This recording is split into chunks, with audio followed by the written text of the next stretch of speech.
Hola, ¿cómo estás? Bienvenido a Spanish for Dinner. And now we are moving on to the ser verb, which is one of the most important verbs in Spanish. In English, its equivalent is the verb to be.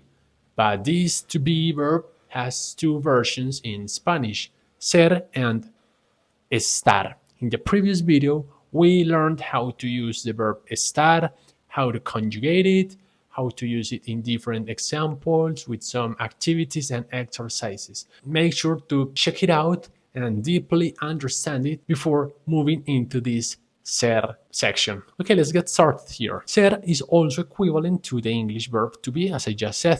Let's see first how to conjugate it. I am, yo soy. Make sure to repeat after me. Yo soy. Now the plural version of I is we. We are, nosotros somos. Nosotros somos. Now we're not talking anymore about nosotros estamos. We're talking about nosotros somos. Also, we have nosotras somos. The difference between nosotros and nosotras is basically nosotros is talking about a bunch of people regardless their gender.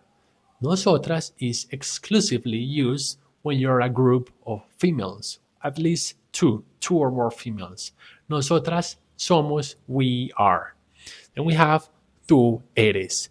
Tú eres is the informal version of you are. Also, we have vosotros sois. Vosotros sois is the version you use when you are in Spain. This is what Spaniards use. Vosotros sois is you all, you guys are. And this is the version you use in either females or a group of mixed people. And then we have vosotras, vosotras sois, which is the female version. You all are, you girls are. Vosotras sois, vosotras sois. Now we have the third person, which is él es, él es, él es. And the plural version is ellos son, ellos son. They are either masculine or mixed. We have also ella es, ella es, ella es, she is. And also we have ellas son, ellas son, they are, only for females. Ellas, ellas son. And lastly, we have usted es. Usted es is a more formal version. And then we have usted es. Usted es means you are in a formal way. Usted es. Usted es. And we also have ustedes son. Ustedes son, which is you all are. I mean, when you're talking to two or more people, you say you all are. Ustedes son. Ustedes son, which is only used in Latin America. All right. Okay. One thing I need to clarify, in the previous video, I was saying the difference between in tú or usted. Which one should you use, especially if you're a beginner, and whether it's better tú eres or usted es. Taking into account, tú eres is an informal version, whereas usted is a formal version. So the answer is pretty simple. For now, you just pick whichever you want. If you want to be more casual and more friendly to everyone, you just can go and say tú eres. This is more kind of an average person. If you want to be a little more polite, more formal, more serious, again, this is not you're being super serious or super grumpy. You're just being just more formal, and you want to kind of step away from the big mass of people, from the average. You can go and say usted. But in everyday real Spanish, nobody really uses 100% one way over the other. We use both at the same time. So this is super clear for you to just be at peace with this dual decision. And for now, you just keep one. Let's say you want to keep tú eres, it's totally fine. Or you want to keep usted es, it's also fine. Okay, the question is where to use ser over estar. So in the past video, we learned we use estar when you're talking about locations, when you're just like identifying where something or someone is, when you're talking or asking how someone is, when something or someone is changing its mood or its condition, or when you have a personal opinion. However, ser is used when talking about describing things, professions, the origin, identification, the material, possession or ownership, and finally where an event is taking place. Let's see all of them with different examples and before moving on to the exercises. Make sure to be taking notes here and to repeating out loud after me. Here we have La casa es verde. La casa es verde. Let's go back to the conjugation charts because I want something to be super clear before moving on. What is a conjugation? This is something I explained in the previous video. I'm going to explain it over again in case it's not 100% clear. So a conjugation is basically the transformation of a verb. For example, in English, you have like the verb to eat. Okay, it depends on the person who is doing the action. For example, if I say I eat, okay, this eat has a different meaning now because this is the action I am performing. Or for example, if you say he eats, I mean, you don't say he eat, you say he eats. And because of the s, it means, and because of the s at the end, it means this is the proper way to specify he is the one doing the eating action. This is a conjugation. So this is the verb in a non-conjugated form, and these two are the verbs conjugated. Similarly to Spanish, depending on who is the person doing the action, or depending who is the subject doing the action, you need to transform the verb and accordingly to that subject. Let me show you here. Like this, yo soy. For example, él es, ella es. You just not you don't say for now. For now, you don't say yo ser. Well, actually, you never say it. There are some ways in which you can use ser as is, but just not now. You need to say yo soy. You won't say tú ser. You say tú eres. You won't say el ser. You need to say el es. So let's keep moving on here. Las estatuas son realistas. Okay, the first question is, how do I know among all of these contexts which one is the statues are realistic? Which one belongs to it? Okay, we're not talking about location. This is not how the statues are in terms of how are you doing. This is not like the statues are changing mood or condition. This is not my personal opinion. It could be, but it's not precisely the case. This is a description. I am describing how the statues are. And I think this is one of the most controversial, maybe, or similar but different cases. Personal opinion versus description. Okay, this is not your perception. This is an actual fact. The statues are realistic. Las estatuas son realistas. That's why you choose to work with ser, because this is a description. You're describing how the statues are. Now, why son and not es? So here you need to take the noun, the thing we are talking about, las estatuas. We go back to our conjugation chart here, and we have a closer look to the word, which is las estatuas. Las estatuas. Okay, the question is, where would you fit las estatuas? Do you think las estatuas is a yo? This is I? No, las estatuas is not I.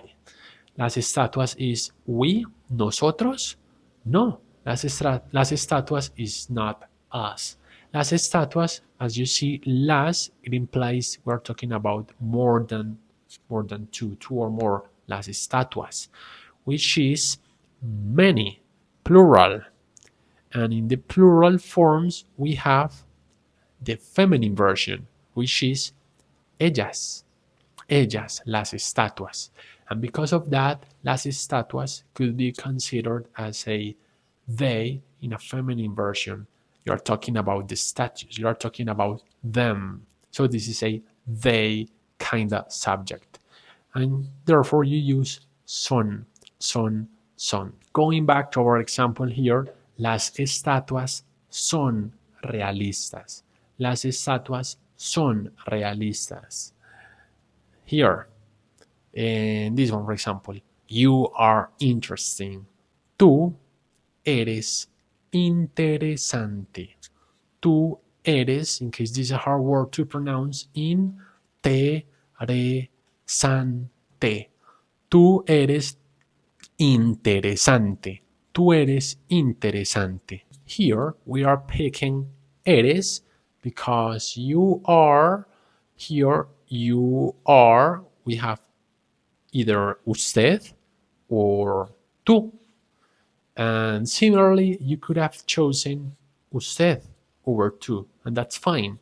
So you can say usted es interesante in a more formal way, which is totally, I mean, I would perfectly say that, or tú eres interesante. Let's say I'm flirting and I would perfectly say tú eres muy interesante. Or maybe I am giving a compliment to a person I look up at, then I would say usted es interesante.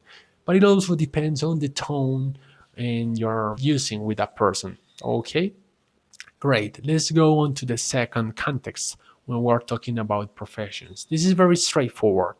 Let's see how it is. Profesión, profesiones.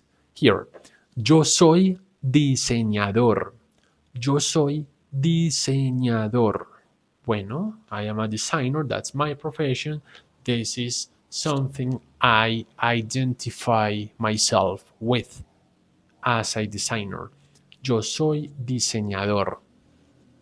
Or, if you're a girl, you would say, yo soy diseñadora. Yo soy diseñadora. And this takes us back to our fourth or fifth part of our course, nouns and adjectives. So if you are not totally certain on how to use diseñador, or I recommend you going over lesson number in 4, I think it is, in which is adjectives. Adjectives. Here, tú eres abogado. Tú eres abogado. Tú eres abogado. Or if it's a woman, tú eres abogada. Tú eres abogada. And here, this one, I think this is a good one for you to learn. Nosotros, oh, nosotros, it's a we, it's a bunch of people. As you can see, there are 2 women and 1 man. And because of that, I mean, you're included there because you're saying we. You use the nosotros version. Nosotros somos. Nosotros somos. So you'd say nosotros somos auxiliares.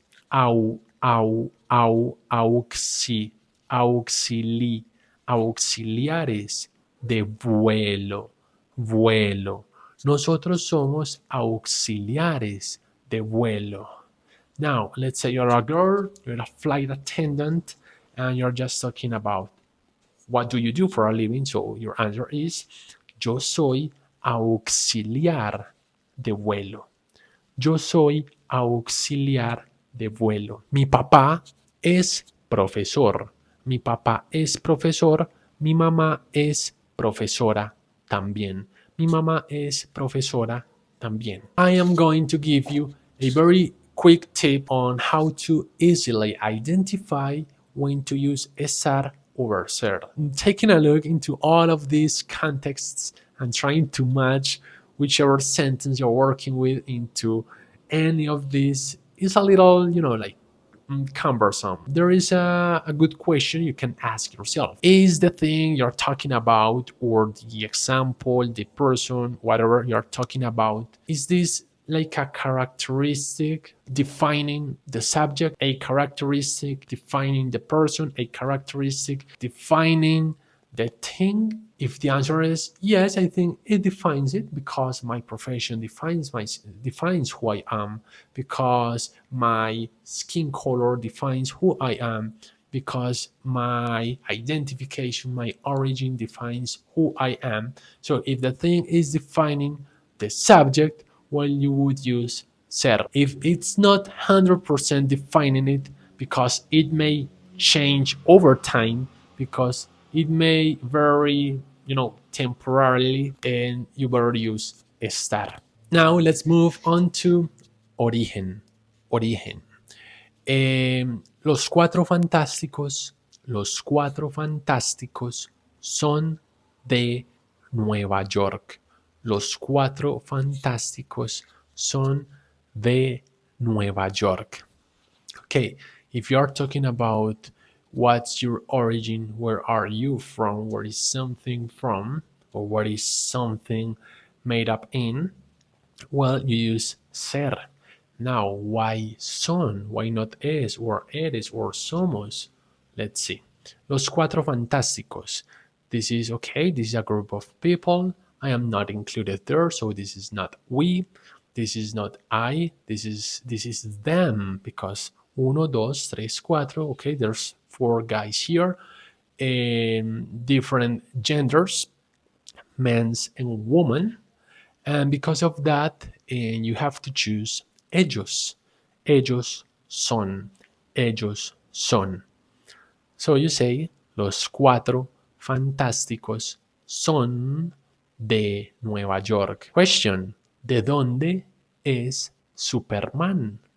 ¿De dónde es Superman? See? And this is a good one because I think you have to start this one and just write it down in your favorites. As this is one of the questions you are going to be using every single day in your Spanish speaking life. ¿De dónde es Superman? ¿De dónde es Superman?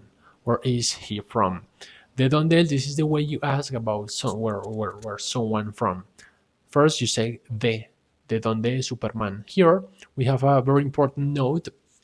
In English, you ask, where is someone from? Do you see how the preposition goes at the end of the question? Well, in Spanish, this never happens. It's the other way around. You put the preposition de, right at the beginning of the question, having de dónde es Superman. If you were to translate this from literal English, you would ask, to English, you would ask, from where is Superman? And it sounds like a very old in English. ¿De dónde es Superman? ¿De dónde es Superman? Here, mi madre es de Grecia. Mi madre es de Grecia. Both Superman y mi madre are es because it's one person, it's a third person, it's a he, it's a she. Okay? Here, mi padre es de Rusia.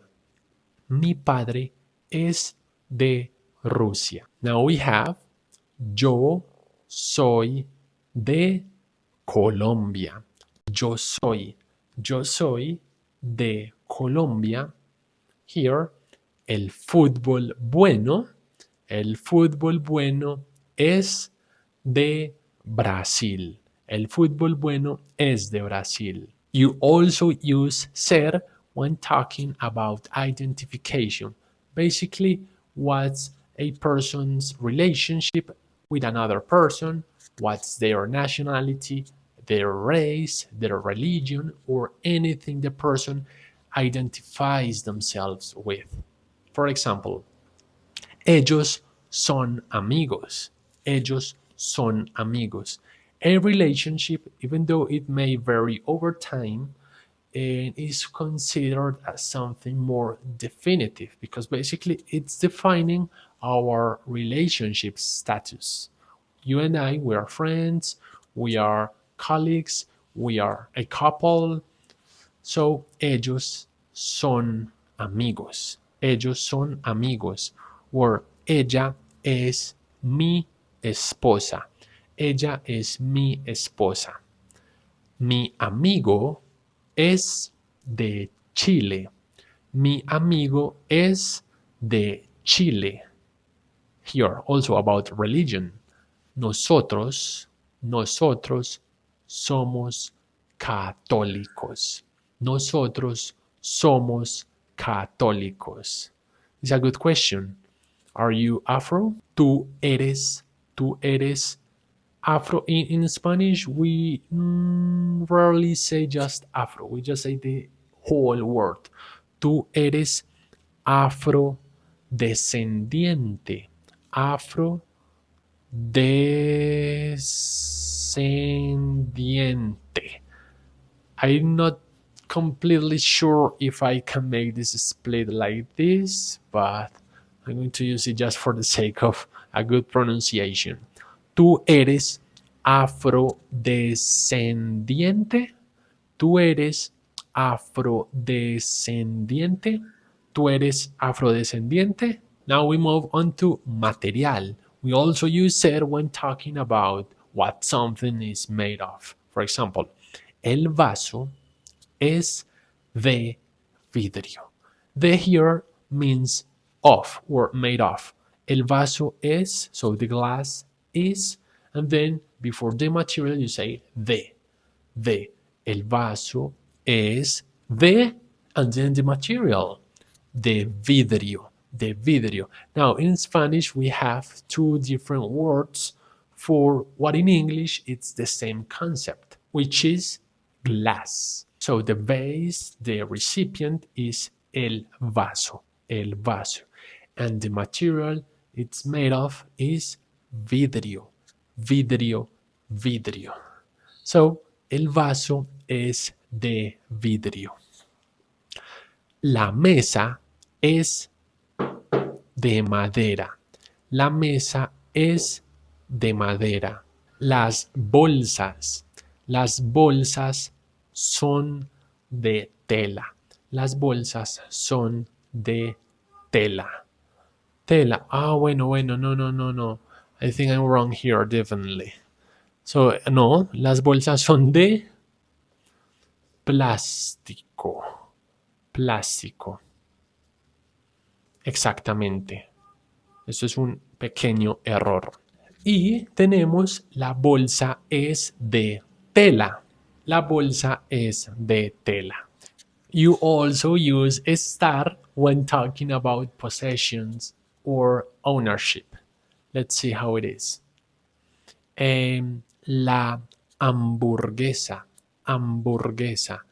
Veje. Jejeje. Vegetariana es de ella.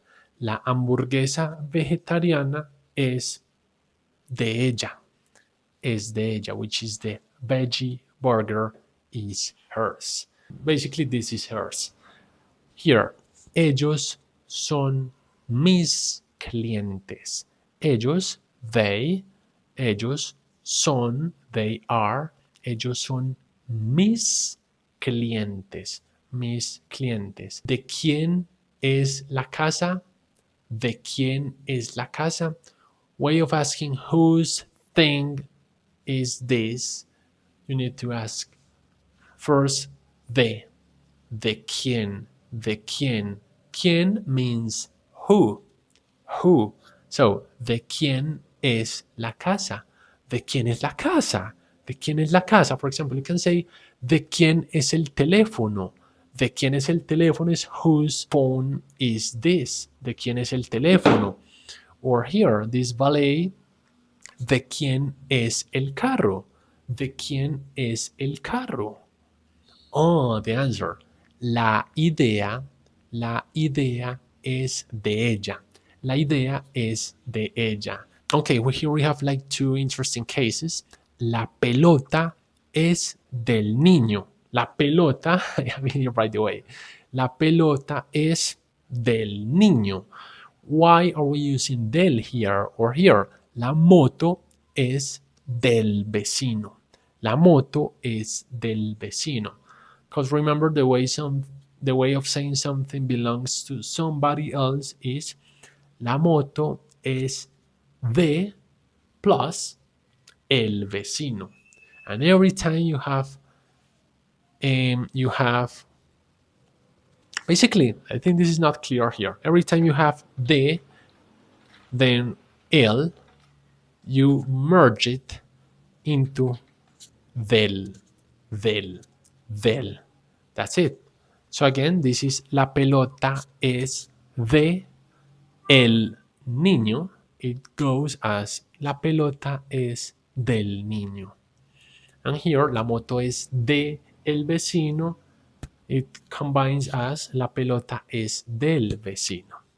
If you are having troubles pronouncing these words, some letters, the H, the G, E, vegetariana, recommend you going over to the first and second videos of this course, where I will teach you how to pronounce every single letter of the Spanish alphabet. And finally, we have where something is taking place, where an event takes place. Here we also use ser. For example, el concierto es afuera de la ciudad, which is the concert is taking place or takes place out of the city. El concierto es afuera de la ciudad. Or here, this question, ¿en dónde es el picnic?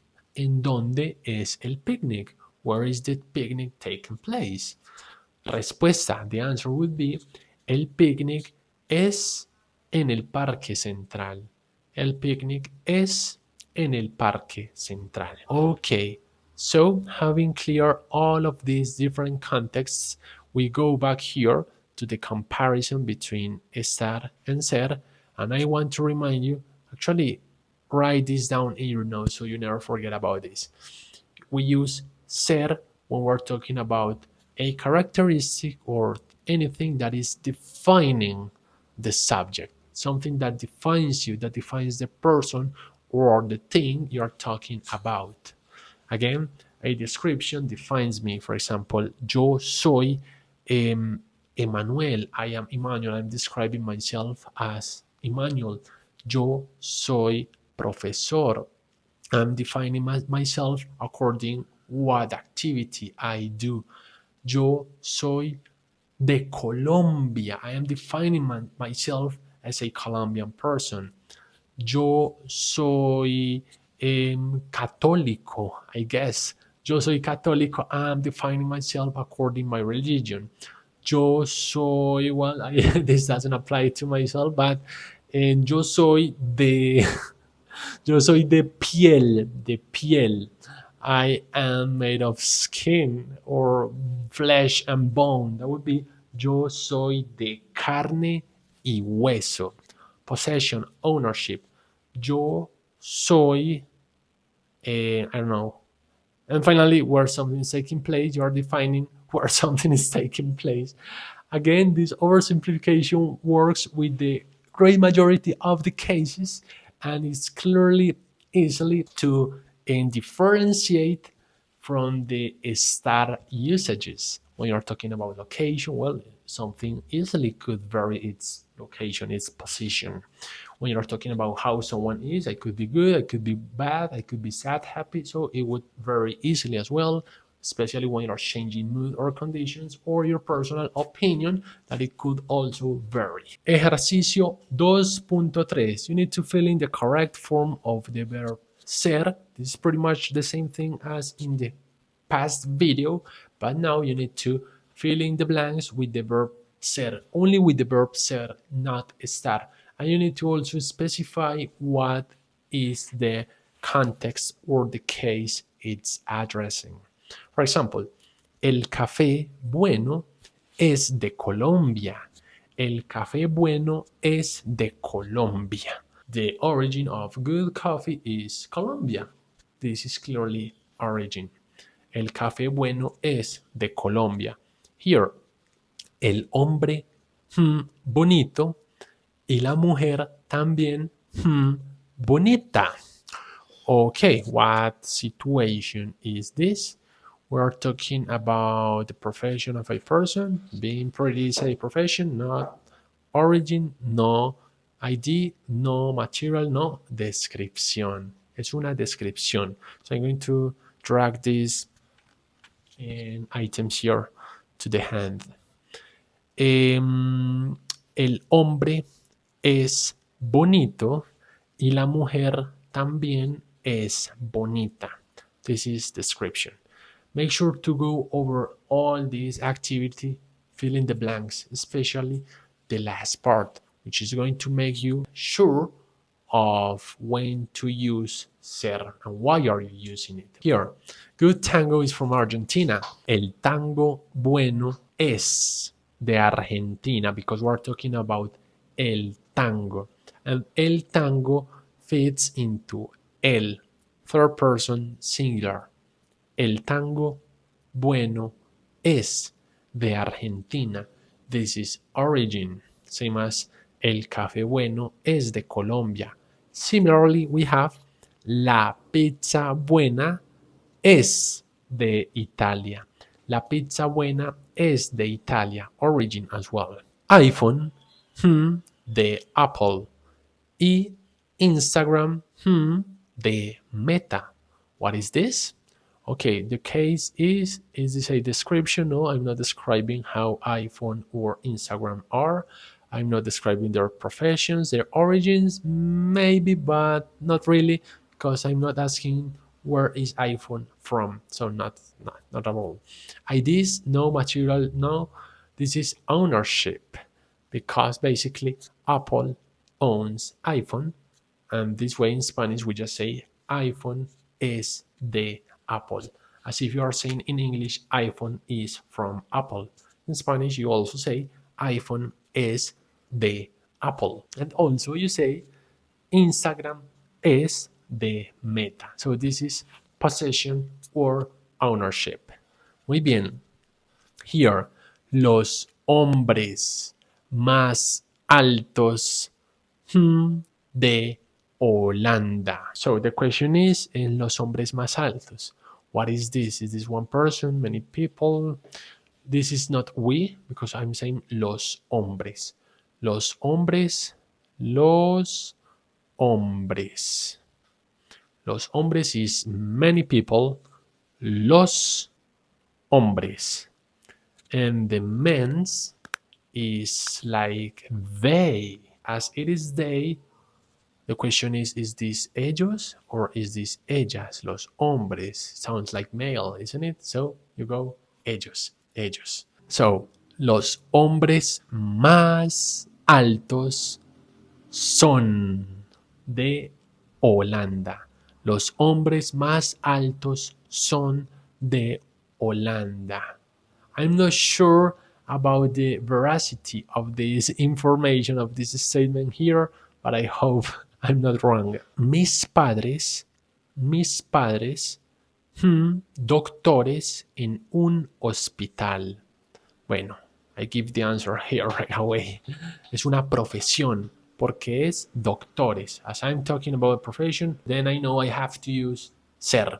Mis padres, not your mom, not just your dad. It's both of them. It makes them a plural, which is them, which is they. Mis padres son doctores en un hospital. I'm not going over the rest of these exercises because I don't want to make this video that long. So I really recommend you going over these exercises yourself.